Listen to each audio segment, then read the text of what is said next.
नमस्कार साथियों, एक बार फिर से स्वागत है आपका अपने चहेते चैनल आकांक्षा डीआर में। इस खास सेशन में हम बात करते हैं करंट अफेयर्स की और बात करते हैं उनका एनालिसिस।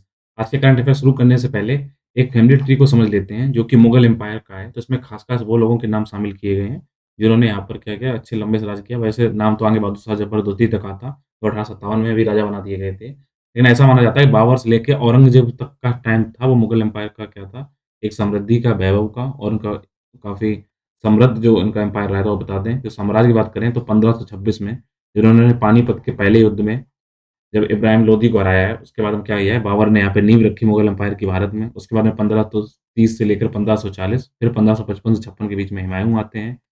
हुमायूँ के बाद में बनते हैं अकबर, जिन्होंने क्या किया, इसको चरम पे पहुँचा दिया, उसका इस पे सबसे ऊपर टाँग दिया जाके साम्राज्य को, वो थे 1556 से 605 तक अकबर। अकबर के बेटे आते हैं जहांगीर। तो जहांगीर जब 16 1627 के बीच में रहते हैं, इन्होंने क्या किया, न्याय का घंटा बंधवाया हुआ था और इनसे ज़्यादा इनकी वाइफ हैं, उन्होंने क्या किया था, नूरजहाँ ने, उन्होंने इस पे क्या किया, ज़्यादा शासन किया। उसके बाद में आते हैं शाहजहाँ। शाहजहाँ ने स्थापत्य के लिए किलों का निर्माण करवाया, विश्व प्रसिद्ध ताजमहल का निर्माण इन्होंने करवाया और फिर शाहजहाँ के बेटे आते हैं औरंगज़ेब। और औरंगज़ेब ने जो गद्दी प्राप्त की थी वो आसान नहीं था, यहाँ पर उनके 4 जो बेटे थे उनमें से क्या किया, इन सबको हरा के तब स औरंगज़ेब बने थे। उसमें एक काफ़ी इम्पोर्टेंट नाम था दारा शिकोह, जो ऐसा माना जाता था कि दारा शिकोह कहीं न कहीं उदारवादी एक व्यक्तित्व के इंसान थे और उनके बारे में पढ़ने वाले हैं, इसलिए मैं सोचा आपको बता दूँ, तो कई बार आ सकता है। तो अकबर, फिर हुमायूँ, सॉरी, पहले बाबर, फिर हुमायूँ, फिर अकबर, फिर जहांगीर, फिर शाहजहाँ, फिर औरंगज़ेब, ठीक है? अब देखते हैं इसके प्रमुख करंट अफ़ेयर क्या हैं जिनको हमें पढ़ना है। उत्तर प्रदेश में जो कि आपको पता है लगातार नामों का परिवर्तन होने का चलन लगातार बना हुआ है। देश में हुआ है और यूपी में कुछ ज़्यादा ही चल रहा है। अब जो झांसी रेलवे स्टेशन है उसका नाम बदलकर वीरांगना लक्ष्मीबाई रेलवे स्टेशन नाम किया जाना अब तय किया गया है। इसके बारे में बात करेंगे। पंजाब कांग्रेस के जो प्रमुख हैं और पूर्व भारतीय क्रिकेटर हैं नवजोत सिंह सिद्धू, इनके खिलाफ पार्टी के 2 सदस्यों की पुलिस कर्मियों की पैंट गीली करने में सक्षम होने वाले भाषणों के लिए मानहानि का मामला दर्ज कर लिया गया है। हालाँकि जब विवाद हो गया उसके बाद सिद्धू ने ये भी कहा है कि उनकी टिप्पणी को शाब्दिक रूप से नहीं लिया जाना चाहिए। उनका ये कहने का मतलब ये था कि कांग्रेस को अधिकार पैदा करते हैं, कहने का तरीका ये था। इसलिए आज देखेंगे कि मानहानि कैसे क्या होता है मामला। इसके अलावा सैकड़ों तेंदू या केंदू पत्ते तोड़ने वाले और उनको बाँधने वाले कार्यकर्ताओं ने हाल ही में क्या किया है, ओडिशा के संबलपुर में केंदू के पत्तों पर जीएसटी को खत्म करने की मांग को लेकर प्रदर्शन किया है कि अब इस पे जीएसटी ना लगाइए, तो सस्ते आ जाएँ। इसके बारे में बात करेंगे। बात करेंगे केन-बेतवा लिंक परियोजना के बारे में, जो कि पन्ना टाइगर रिज़र्व से होकर गुजरेगी और जिससे क्या होगा, इसका बहुत बड़ा हिस्सा क्या होगा, जलमग्न होने की उम्मीद है। इससे क्या होगा, यहाँ पर जो टाइगर का प्रमुख शिकारी जो जिसका वो शिकार करता है, उन प्रजातियों में जैसे चीतल है, सांभर है, उसको नुकसान होने की बात कही गई है, तो इसके बारे में बात करेंगे। इसके अलावा बात करेंगे कि इलेक्ट्रॉनिक वाहनों के लिए देश के अंदर क्या ताबड़तोड़ योजनाएँ बनाई जा रही हैं, कौन से आपकी परियोजनाएँ चलाई जा रही हैं, जो कि अब क्योंकि देश ने क्या बोल के आ गया है, COP 26 में भारतीय बोल के आ गया है, 2070 तक क्या करेगा, अपने नेट कार्बन उत्सर्जन को शून्य कर देगा। इसके लिए देखते हैं क्या कार्य होगा। इसके अलावा बात करेंगे ब्लू बुल, जिसको नील गाय या खुरपरा कहते हैं उसके बारे में और बात करेंगे दारा शिकोह के बारे में, जो कि औरंगज़ेब का बड़ा भाई था, उसके बारे में बात करते हैं। तो आइए शुरू करते हैं आज के प्रमुख करंट अफेयर के एनालिसिस। तो यदि आप चैनल पर नए हैं तो उसको सब्सक्राइब जरूर कर लीजिएगा, क्योंकि न केवल यूपीएससी बल्कि स्टेट पीसीएस के साथ-साथ जितने भी वनडे एग्ज़ाम होते हैं, उनके न केवल ये करंट अफेयर कंप्लीट करते हैं, बल्कि कहीं न कहीं कवर भी करता है और उसको क्या करता है, आपको एनालिसिस भी उपलब्ध कराता है, जिससे कि आप उसको एक समग्र सोच विकसित कर सकें। तो आइए शुरू करते हैं इनका एनालिसिस बारी-बारी से। सबसे पहले टॉपिक देखेंगे रानी लक्ष्मीबाई का। ये यूपीएससी के पेपर जीएस पेपर 1 से लिंक टॉपिक है। वहीं पर अगर ये देखें, जब आधुनिक भारतीय इतिहास में, जिसमें बेसिकली बात 18वीं शताब्दी से लेकर हमारी आज़ादी तक की बात करते हैं, उसमें जो महत्वपूर्ण व्यक्तित्व कौन थे, उनके बारे में बात करेंगे। तो अभी जो स्टेशन आप दिखाई पड़ रहा है, इसका नाम अभी झांसी है। तो अब झांसी के नाम को चेंज करके वीरांगना लक्ष्मीबाई करने की बात कही गई है। तो देखते हैं सबसे पहले कि किसी का भी अगर नाम बदलना हो, उसके लिए क्या प्रोसेस अपनाते हैं। सबसे पहले क्या करता है उस राज्य की सरकार, क्योंकि यूपी में कर रहा है, तो यूपी सरकार क्या करेगी, पहले स्टेशन का नाम बदलने का प्रस्ताव किसके पास भेजती है, गृह मंत्रालय के पास। तो पहला प्रोसेस क्या है, आप गृह मंत्रालय के पास प्रस्ताव भेजिए। उसके बाद में केंद्र गृह मंत्रालय के अलावा, क्योंकि इसमें रेल मंत्रालय लगा हुआ है, तो केंद्रीय रेलवे मंत्रालय, भारतीय सर्वेक्षण विभाग और डाक विभाग क्या करता है, एनओसी जारी कर देता है, क्योंकि नॉन ऑब्जेक्शन सर्टिफिकेट, क्योंकि इसमें डाक में भी नाम चेंज करने होते हैं। आर्कियोलॉजिकल सर्वे भी उसमें से नाम चेंज करेगा और कहीं न कहीं रेल मंत्रालय भी नाम चेंज करेगा। तो जब 3 मंत्रालयों को जब एनओसी मिल जाती है, उसके बाद में क्या होता है, स्टेशन का नाम या स्थान का नाम परिवर्तन की सहमति बन जाती है। तो इस टाइप से अगर बात की जाए तो टोटल 4 मंत्रालय लगते हैं। गृह मंत्रालय, इसके लिए रेल मंत्रालय लगेगा, भारतीय सर्वेक्षण विभाग और डाक विभाग लगेगा। इससे इस बात की पुष्टि करते हैं सारे संगठन कि रिकॉर्ड में प्रस्तावित नाम के समान नाम वाला कोई कस्बा गाँव है नहीं, तो आप उसका नाम रख सकते हैं। एक बार जब कार्यकारी आदेश जारी हो जाता है, उसके बाद नाम परिवर्तन को मंजूरी मिलने के बाद रेल मंत्रालय उस स्टेशन में कोड नाम चेंज कर देता है, ये आपने देखा होगा। तो आइए देखते हैं कि रानी लक्ष्मीबाई के बारे में कि रानी लक्ष्मीबाई जी कौन है, क्या है? तो बता दें रानी लक्ष्मीबाई आपने सुना होगा खूब लड़ी मर्दानी वह तो झांसी वाली रानी थी, काफ़ी फेमस है, सभी ने अपने बचपन में ये सुना होगा।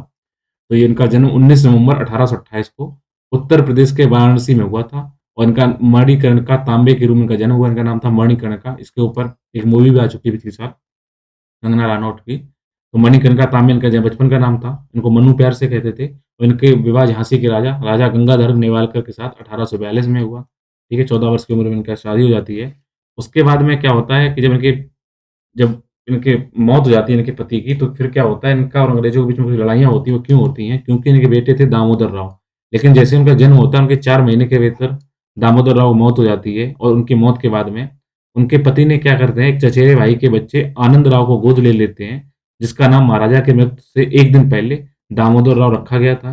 उस टाइम पे लॉर्ड डलहौजी एक नीति चला रहे थे कि उसमें व्यपंगत नीति, मतलब ऐसा नीति उसमें क्या था कि अगर आपका कोई उत्तराधिकारी नहीं है तो उसके राज्य को किसमें शामिल कर लिया जाएगा, अंग्रेजों में शामिल कर लिया जाएगा। तो लॉर्ड डलहौजी ने क्या बोला, क्योंकि उनका बच्चा नहीं था तो उस बच्चे को स्वीकार करने से इनकार कर दिया और डॉक्ट्रिन ऑफ लैप्स जिसको व्यपंगत की नीति बोला जाता है उसको लागू करके राज्य पर कब्जा कर लिया। हालांकि रानी ने क्या किया, लॉर्ड डलहौजी के फैसले को मानने से इनकार कर दिया। इसी घटना के बाद दोनों में आपस में लड़ाइयाँ हुई, मारपीट मतलब लड़ाई वहाँ पे होती है। लड़ाई होने के बाद में क्या होता है, रानी ने क्या किया, झांसी के शहर को 2 सप्ताह की घेराबंदी के दौरान अंग्रेज़ों को कड़ी टक्कर दी। उसने न रानी ने न केवल अंग्रेज़ों के खिलाफ बहादुरी से लड़ाई लड़ी, बल्कि सर ह्यूज रोज को भी कड़ी टक्कर दी, ताकि उसके साम्राज्य को कब्जे से बचाया जा सके। और युद्ध करते-करते 17 जून 1858 को क्या होता है, ये युद्ध में लड़ते हुए उनकी मृत्यु हो जाती है। तो इसमें ये दिक्कत मैंने बता दी है कि डेलहौजी इस नीति को क्यों चला रहा था, उसको मैंने आपको बता दिया। साथ ही साथ बता दें, जब भारतीय राष्ट्रीय सेना ने अपनी पहला महिला इकाई 1947 में शुरू की थी, तो इसका नाम झांसी की बहादुर रानी के नाम पर रखा गया था। रानी झांसी रेजिमेंट, ये इसको सुभाष चंद्र बोस चला रहे थे, उनमें इनको नाम को रखा गया था, ठीक है? तो दत्तक पुत्र अगर नहीं होता था, उस टाइम पर डलहौजी चला रहा था कि डॉक्ट्रिन ऑफ लैप्स यानी व्यपंगत नीति वो अपने राज्य में मिला लेता था। आइए देखते हैं जीएस पेपर 2 से लिंक टॉपिक के बारे में बात करते हैं मान-हानि के मामले में, क्योंकि सुंदर जी ने अभी क्या कहा है, कुछ टिप्पणी कर दी है, तो उसको देखते हैं क्या टिप्पणी की थी। ये आपका टॉपिक है भारतीय संविधान के इतिहास के आधार, उसकी विशेषताएँ क्या हैं, संविधान में क्या-क्या प्रोसीजर हैं, उनके बारे में बात करता है। तो देखते हैं अखबार में क्या खबर छपी थी। तो इन्होंने सिद्धू जी ने बोला था, अगर एमएलए एक खंगूरा मारे, तो थानेदार की पैंट गीली कर देगा। ये बात बोली थी पंजाब कांग्रेस के प्रधान नवजोत सिंह सिद्धू ने। तो फिर उसके जवाब में दिलशेर चंदेल डीएसपी हैं चंडीगढ़ पुलिस के, उन्होंने बोला था, ऐसा है तो फ़ोर्स वापस कर दो, हमें शर्मसार करने के लिए धन्यवाद। फिर उन्होंने मानहानि का ऊपर केस कर दिया। तो ये इनका वक्तव्य था। तो अब देखते हैं कि मानहानि का मुकदमा आखिर कैसे चलता है और क्या होता है। तो मानहानि की सबसे बड़ा बात है, मानहानि होता क्या है? बेसिकली मानहानि एक झूठे बयान का संचार है, जो किसी भी व्यक्ति को, व्यवसाय, उत्पाद, समूह, सरकार, धर्म या राष्ट्र की प्रतिष्ठा को नुकसान पहुँचाने के लिए ऐसा कोई वक्तव्य आता है। भारत में मानहानि का जो मामला है दीवानी है, मतलब इसमें क्रिमिनल केस नहीं, सिविल केस है और इसके साथ-साथ ये भी प्रोसेस है कि कुछ सिविल केस के साथ इसको क्रिमिनल केस के रूप में भी इसको आप जोड़ सकते हैं। दोनों के बीच का अंतर उन वस्तुओं में निहित है जिनसे ये प्राप्त करना चाहते हैं, मतलब क्या है, किस बेस पे बोला गया है, किस लेवल का बोला गया है, उस बात पे चलेगा, आपने सिविल केस चलेगा या क्रिमिनल केस चलेगा। एक दीवानी अपराध में हर्जाना देकर गालियों के निवारण के लिए प्रावधान किया जाता है और मतलब कि अगर आपने केवल गालियाँ बकी हैं तो क्या करेंगे, सिविल केस चलेगा। अगर आपने एक आपराधिक कानून एक गलत काम करने वाले को दंडित करेगा, साथ-साथ दूसरों को इस तरह के कृत्य ना करने का संदेश भेजने का प्रयास करता है, तब इन पे क्या कहता है, गाली देने के लिए तो आपको सिविल केस चलेगा। चलो ठीक है, आपने किसी मर्डर नहीं किया, लेकिन आपने जो कृत्य किया है उसके ऊपर आपको क्रिमिनल केस चलेगा, जिससे आगे आने वाली पीढ़ियाँ सीख पाएँ कि आपको ऐसा नहीं करना है। इसको आईपीसी की धारा 499 के तहत आपराधिक मानहानि को विशेष रूप से एक अपराध के रूप में परिभाषित किया गया है और दीवानी मानहानि यातना कानून पर भी इसको पेश किया गया है, जो कि कानून का एक क्षेत्र जो गलत परिभाषित करने के लिए विधियों पर निर्भर नहीं करता है, लेकिन ये परिभाषित करता है कि क्या गलत होगा, क्या नहीं होगा। इसके अलावा धारा 499 में ये बात कही गई है, मानहानि शब्दों के माध्यम से बोली जाने वाली, पढ़ी जा सकने वाली, इरादों से, संकेतों के माध्यम से, 10 कुछ दिखाकर क्या किया जाए, अगर किसी को क्या किया जाए, सार्वजनिक उसकी भलाई को बुरा-भला कहा जाए, उसकी सच्चाई पर आरोप लगाए जाएँ, तो उसके आचरण पे उँगली उठा दी जाए, तो मानहानि का केस बनता है। मानहानि की सज़ा पर आईपीसी धारा 500 में कहा गया है, जो कोई भी दूसरों को बदनाम करेगा, उसे साधारण कारावास से लेकर 2 साल तक की सज़ा, जुर्माना या दोनों एक साथ हो सकते हैं, ठीक है? इससे क्या होता है, कहीं न कहीं कुछ लोगों का विशुद्ध रूप से उत्पीड़न हो सकता है। चलो यहाँ पे तो बड़े-बड़े लोग थे, कई बार क्या होता है आपने सीधा गाली-गलौच कर दिया नॉर्मल से, जात-पात सूचक शब्द कर दिए, तो कहीं न कहीं क्या होता है, इससे दिक्कतें आती हैं। इसमें क्या होता है, मानहानि कानून भाषण और व्यक्ति की स्वतंत्रता के मौलिक अधिकार का उल्लंघन करता है। कई बार ऐसा भी लोगों को बोला कि हम कुछ बातें कहना चाहते हैं और वो कहीं से कह नहीं पाते हैं। ये तो गलती है, लेकिन वो कहीं न कहीं ठीक नहीं होगा अगर आप किसी को कुछ जाति-सूचक शब्द बोलते हैं, किसी का अपमान करते हैं। लेकिन इसके सबसे हानिकारक उपाय क्या, मतलब क्या समाज प्रभाव क्या पड़ता है? राज्य द्वारा इसका उपयोग मीडिया और राजनीतिक विधियों को आत्म सेंसरशिप करने और अनुचित आत्म संयम अपनाने के लिए मजबूर करने के साधन के रूप में उपयोग किया जा सकता है। कि आप कुछ भी बोलते रहिए, मीडिया को जवाब, मतलब मीडिया कुछ भी कहती रहे किसी के बारे में, आपको जवाब ना दीजिए, तो गलत बात हो जाता है। कई बार मीडिया नहीं, कुछ लोग भी इतना उल्टा-सीधा बोल जाते हैं, अगर उनके पास जवाबी कार्रवाई नहीं करेंगे, तो कहीं न किसी के सम्मान को ठेस पहुँचती है और ऐसा नहीं होना चाहिए। ऐसा देखते हुए अगर सुप्रीम कोर्ट के निर्णय की बात की जाए, तो सुप्रीम कोर्ट का एक मामला है, सुब्रमण्यम स्वामी बना भारत संघ मामला 2014 का है। इसमें न्यायालय ने भारतीय दंड संहिता की धारा 499, ध्यान रखना, मान्य होने के लिए आईपीसी की धारा 499 और 500 है। इसको आपराधिक की संवैधानिक वैधता को मंजूरी दी। उसने ये भी कहा कि किसी व्यक्ति के सम्मान को, उसके प्रतिष्ठा को, जीने का मौलिक अधिकार केवल इसलिए बर्बाद नहीं किया जा सकता क्योंकि दूसरे व्यक्ति को अपनी स्वतंत्रता प्राप्त है। कि अगर आप, ऐसा नहीं है कि आप फ्री हो, कुछ भी कहने के लिए अभिव्यक्ति स्वतंत्रता है। लेकिन अभिव्यक्ति स्वतंत्रता में अगर आप चाहते हैं, आपको फ्रीडम ऑफ स्पीच है, तो उसमें कहीं ये नहीं हो जाता है कि आप किसी के बारे में कुछ भी बोल दें, किसी की बर्बादी कर दें, उसके उसके आत्मनिष्ठा और उसके जो आपका आप जो चीज़ें हैं, उसको आप ठेस पहुँचाएँ, उसके अपने आप को, उसके सम्मान को, वो नहीं कर सकते हैं। इसके अलावा अगस्त 2016 में अदालत ने तमिलनाडु के तत्कालीन मुख्यमंत्री जयललिता पर लोकतंत्र का दम घोटने के लिए आपराधिक मानहानि कानून का दुरुपयोग करने के लिए भी सख्ती से कही करी गई थी, और अदालत ने ये कहा था कि सार्वजनिक हस्तियों को आलोचना का सामना करना चाहिए, और आलोचना होती है, लेकिन आपको मानहानि चीज़ों को सही से करना चाहिए। बात करते हैं पेशा अधिनियम के बारे में, जो सैकड़ों तेंदुपत्ती को लेकर जीएसटी को हटाने की बात कर रहे हैं। ये आपकी सरकार द्वारा कौन-सी नीतियाँ बनाई जा रही हैं, उनकी नीतियों से क्या इम्प्लीमेंटेशन होता है, उससे लिंक टॉपिक है। तो पेशा का मतलब होता है अनुसूचित क्षेत्रों में जनजातीय स्वशासन, इसको पेशा बोला गया है। पंचायत उपबंध, अनुसूचित क्षेत्रों तक विस्तार। इस अधिनियम को 1996 के नाम से जनजातियों की संस्कृति एवं उनकी परंपरा के अनुरूप गाँव समाज को शक्ति प्रदान करने वाले कानून के रूप में पेशा को जाना जाता है। तो अब देखते हैं मुद्दा है क्या? तो केंद्र ने क्या कर रखा है कि जीएसटी को कुछ दरें कुछ ऐसी वाक़ई में हैं जो उन पे नहीं लगनी चाहिए, लेकिन केंद्र लगा रही है। तो जैसे हिसाब से तेंदुपत्ता है, उसमें 18% जीएसटी लगाई गई है, जो कि वन अधिकार अधिनियम 2006 और पंचायत के लिए, जो कि अनुसूचित क्षेत्रों तक विस्तार की बात करता है, पेशा, इसके खिलाफ है। क्योंकि आपको पता होना चाहिए, पेशा के अंतर्गत क्या बोला गया है कि आप अपने कुछ क्षेत्रों तक अपनी स्वायत्तता आपको बनी रहेगी, आपके अधिकार हैं। लेकिन कहीं न कहीं यहाँ पे क्या किया जा रहा है, सरकार द्वारा अगर जीएसटी लगेगी तो अधिकार खारिज हो जाते हैं। साथ ही साथ सरकार ने क्या किया है, बीड़ी पर भी 28% का टैक्स जीएसटी लगाई है, जबकि ये जो केंदू के पत्ते हैं, इनसे बनकर तैयार उत्पाद होता है, तो ये तो कृषि से जुड़ा उत्पाद है। तो इससे दोहरे कराधान से क्या होता है, जो केंदू पत्ता के संगठन जो होता है, उनका मुनाफ़ा प्रभावित होता है। कहीं न कहीं, और इससे लगभग 12 लाख जो श्रमिक हैं, उनकी आजीविका भी प्रभावित होती है। और मुनाफ़े में भारी कमी भी आई है, जैसे सामाजिक सुरक्षा के लाभों को वंचित कर दिया है, तो कहीं न कहीं कृषि उत्पादकों, ऐसा वो लोग कह रहे हैं कि आप जीएसटी के हटा दीजिए। तो आइए देखते हैं कि आखिर केंदू पत्ते हैं क्या और क्यों जीएसटी का विरोध कर रहे हैं, इसके बारे में देखते हैं। आइए बात करते हैं केंदू पत्ते के बारे में। तो केंदू पत्तों को बता दें, उड़ीसा में हरा सोना कहा जाता है, क्योंकि काफ़ी महँगा बिकता है, तो इसको हरा सोना बोलते हैं। इसको बाँस और साल बीज की तरह ही एक राष्ट्रीयकृत उत्पाद के रूप में इसको देखा गया है उड़ीसा के अंदर। यह उड़ीसा के सबसे महत्वपूर्ण गैर लकड़ी वन उत्पादों में से एक है, और इसमें लकड़ी के अलावा जो अन्य उत्पाद होते हैं, उसमें काफ़ी इम्पोर्टेंट है। स्थानीय लोग इसको क्या करते हैं, इसको बीड़ी को लपेटने के लिए जो उसका पत्ता होता है, उसको बीड़ी बनाते हैं, जो आपको उसको यूज़ करते हैं। उड़ीसा में तेंदू या केंदू, इन दोनों पत्तों, इसका एक ही नाम है, तो कहीं तेंदू बोलते हैं, कहीं केंदू बोलते हैं। इनकी विशिष्टता संसाधित रूप से है, जो कि भारत के बाकी राज्यों में इसको अलग टाइप का है, लेकिन इनका स्पेशल कहाँ पे, उड़ीसा के अंदर है। इसको पारंपरिक चिकित्सा के लिए यूज़ भी करते हैं, और कई बार क्या होता है कि लघु वन उपज के रूप में भी कार्य करती है। उसके अलावा ये उड़ीसा के अलावा मध्य प्रदेश, छत्तीसगढ़ और उड़ीसा में केंदू या तेंदू के पत्तों का तीसरा और सबसे बड़ा उत्पादक कौन है? उड़ीसा है, पहले एमपी है, नंबर 1 पे एमपी है इसके उत्पादन में, फिर आपका छत्तीसगढ़ है और उसके बाद में उड़ीसा है, लेकिन उड़ीसा में इसको हरा सोना कहते हैं, इस बात को आप ध्यान रखिएगा। तो पेशा के अंतर्गत बात की है, क्योंकि पेशा के इसका बोला जा रहा है, क्योंकि पेशा के अंतर ये अधिकार दिया गया था, आप जितना भी अपने अनुसूचित क्षेत्रों में क्या कर सकते हैं, पारंपरिक ग्राम सभाओं के माध्यम से स्वशासन कर सकते हैं, और उसको भारत सरकार अधिनियम द्वारा मान्यता प्राप्त होगी। तो वो कह रहे हैं, अगर स्वशासन है, तो ये कैसा स्वशासन है जिस पे हमारा आप टैक्स लगा रहे हैं, तो टैक्स ना लगाइए, चीज़ें बाहर महँगी ना जाएँ, तो कहीं न कहीं हमें ज़्यादा लाभ होगा, इसके बारे में बात की जा रही है। इसको 24 दिसंबर 1996 को लागू किया गया था।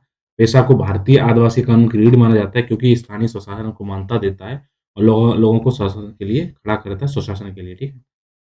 अगर भारत के ग्रामीण स्तर में देखा जाए, तो 73वें संविधान संशोधन 1992 के द्वारा हमने क्या किया, पंचायती राज व्यवस्था की स्थापना कहाँ की है? ग्रामीण के अंदर की है, बाकी इतना इसमें डिटेल में है।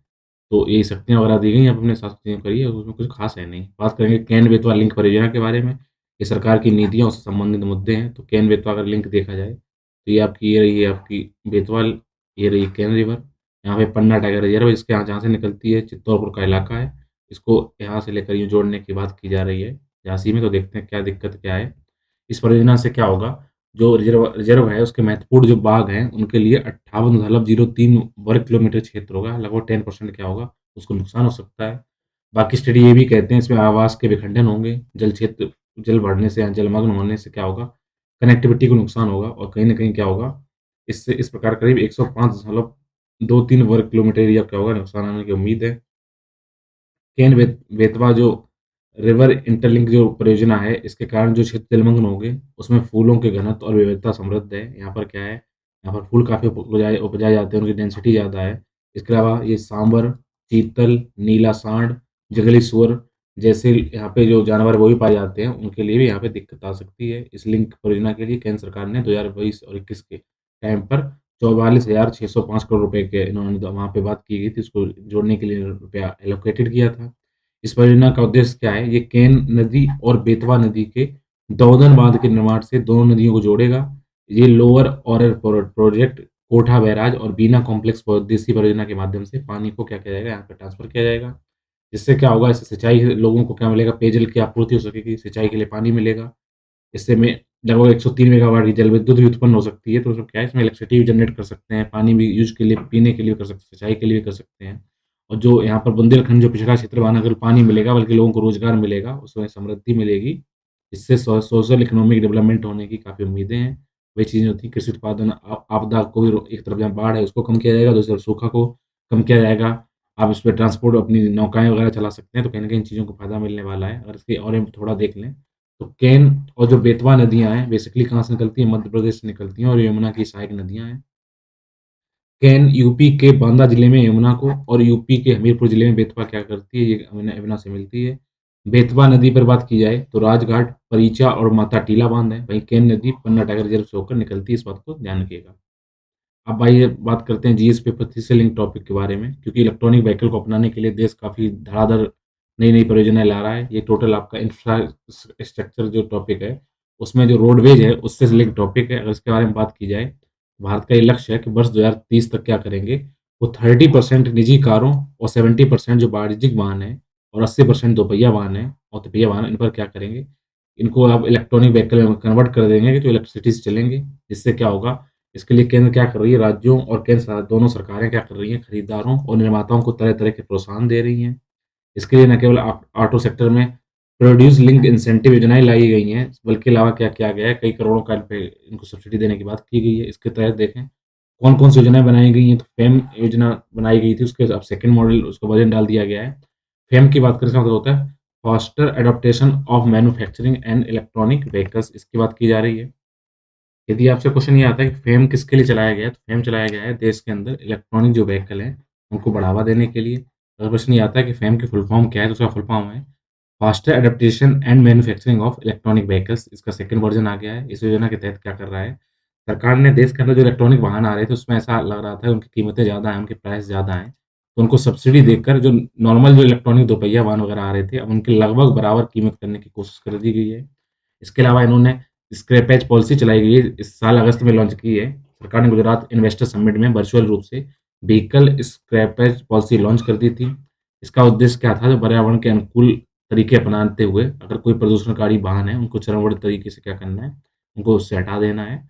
इससे क्या होगा, कहीं न कहीं जो पुराने वाहन जो ज़्यादा जो धुआँ निकाल रहे हैं, जो इसमें ज़्यादा ग्रीन हाउस गैसों का जो वहाँ पर इमर्शन हो रहा था, तो उसको क्या किया जाए, कम करने की बात कही गई है। साथ ही साथ केंद्र के साथ-साथ राज्य सरकारें भी अब भारतीय इलेक्ट्रॉनिक वाहनों को तेज़ी से अपनाने के लिए कोई कसर नहीं छोड़ रही हैं। बैटरी इलेक्ट्रॉनिक वाहनों की पहुँच बढ़ाने और उसे अपनाने के लिए न केवल दिल्ली बल्कि गुजरात, गोवा, महाराष्ट्र और राजस्थान सहित भारत के लगभग 20 राज्यों ने क्या किया है, पहले ही मसौदा तैयार कर चुके हैं, वो अंतिम दौर में है। इसमें बस दिक्कत क्या है, थोड़ी अभी स्टार्टिंग में रुपए ज़्यादा लगाने होते हैं और अभी क्या हुआ है कि लगातार अभी आपने देखा होगा रुपए का मूल्यन हो रहा है, लगातार डॉलर के मुकाबले रुपया कमज़ोर हो रहा है, जिससे कहीं न कहीं इसमें दिक्कतें आ रही हैं। साथ ही साथ क्या है, इनके स्टार्टिंग में जो इलेक्ट्रॉनिक वाहन है, उनके इनपुट का स्थानीय उत्पादन, कुल इनपुट उत्पादन का लगभग 35% है, वो भी दिक्कत है।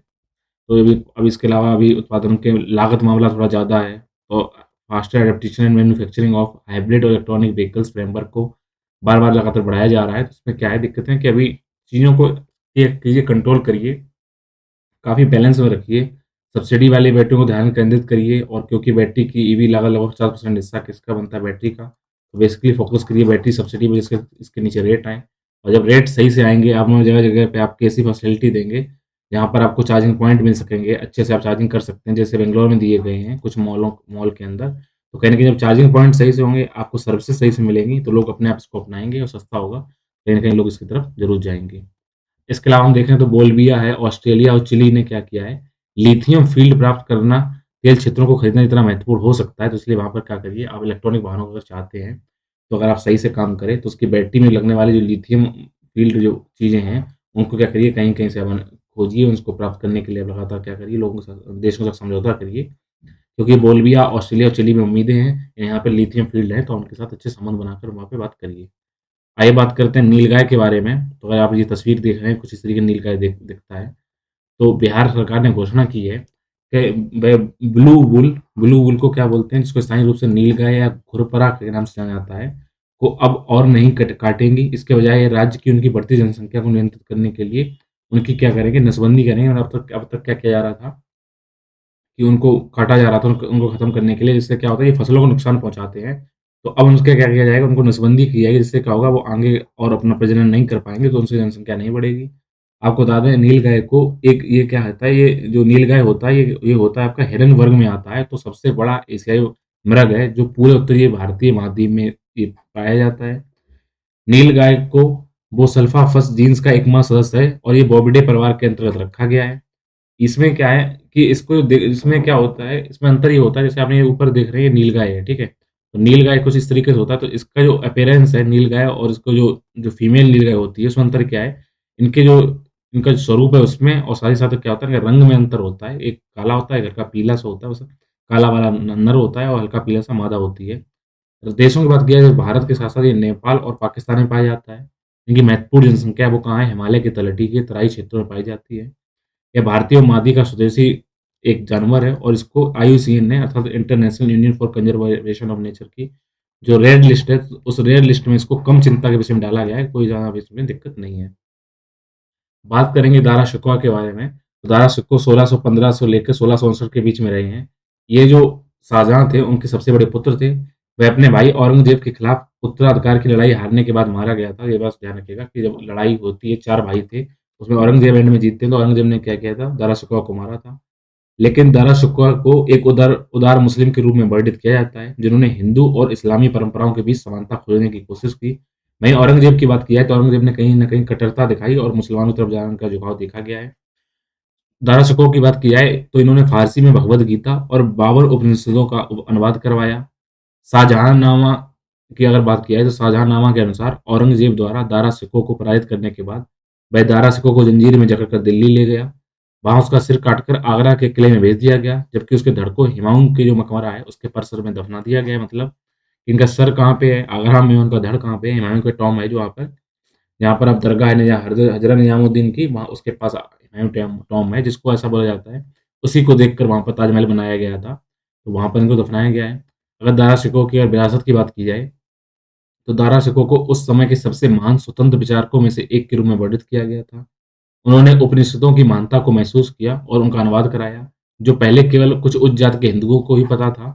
इसके अलावा उस फ़ारसी अनुवाद के अनुवादकों ने आज के बहुत से स्वतंत्र विचारों को प्रेरित किया है। यहाँ तक कि संयुक्त राष्ट्र के जो पूर्व राष्ट्रपति बराक ओबामा हैं, वो भी इनसे इंस्पिरेशन लिए हैं, इनके जो उपनिषद हैं। कुछ इतिहासकार यहाँ तक तर्क देते हैं कि अगर दारा शिकोह औरंगज़ेब के बजाय मुगल सिंहासन पर चढ़ता, तो धार्मिक संघर्षों को खोए हज़ारों लोगों की जान बच सकती थी। बाद में जो धार्मिक संघर्ष हुए वो नहीं होते और दारा शिकोह ऐसा होने नहीं देते। वह औरंगज़ेब के पूर्ण विरोध स्वभाव का था। इस मायने में गहरे सामन्वयवादी, सौहार्दपूर्ण और उदार थे, लेकिन साथ ही में वे युद्ध के क्षेत्र में एक उदासीन प्रशासक और निष्प्रभावी हो सकते थे, क्योंकि उनको हारे हैं, तो कहीं न कहीं क्या है, युद्ध में वो इतने निपुण नहीं थे, तो इसलिए हो सकता था कि वो इतना राजपाट सही से चला ना पाते। तो उस टाइम के लिए शायद जो राजपाट चला लेता था, वही आगे रखा जाता था, इसलिए दारा शिकोह हारे, औरंगज़ेब जीता। इस टाइम देखिए, इस टाइम ये चर्चा में क्यों है? क्योंकि मुगल राजकुमार जो दारा शिकोह हैं, इनकी पिक्चर को बनाने के अपने प्रयासों को जारी रखते हुए केंद्र उनके जीवन और आध्यात्मिक विरासत पर नाटकों की एक सीरीज बनाने की योजना कर रहा है। इसलिए इनको फिर से चर्चा में आ गए हैं। इसके साथ आज के जितने करंट अफेयर थे उनका एनालिसिस कंप्लीट होता है। उम्मीद है ये सेशन आपको समझ में आया होगा। इसके साथ ये वर्ष 2021 का आखिरी वीडियो है जो करंट अफेयर एनालिसिस करेगा। हम मिलेंगे आपको नव वर्ष के टाइम पे 1 ऑफ जनवरी को। तब तक अपना स्वास्थ्य रखिए और ढेर सारा अपना ख्याल रखिए। Thank you.